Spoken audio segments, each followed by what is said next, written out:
Honorable Minister Machakairi panguva ine hochiona chimoto, patiri kuona kuti Honorable Minister Machakairi vakuya nenhau yakanaka vakati aiwa ndakanovhizita kuma-public health institutions uko ndichinovhizita tichiona marelatives avo amene ndivanani, but the situation yaakaunoona ikoko yaisiririsa and iye akatoregreta kuti saka isusu we are representing mayouths vachigara the most luxurious houses vachinopinda muma-high level meetings mumahotels, but people vachasangana nezviitiko zvamuri kuona mumasocial medias uchiona mawashrooms mibhedha isimo and the likes, chiitiko chakamubata, but panapa he has been fired pamusoro mashoko auya achitaura, asi mashoko akanguri ataugwa nevagari venyika yezimbabwe kubva kudhara. Subscribe like on the bell icon.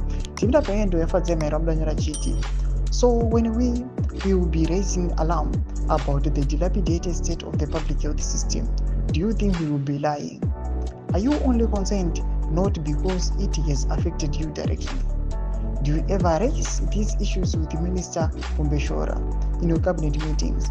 Do you finally accept that ZANU-PF has destroyed the public health system?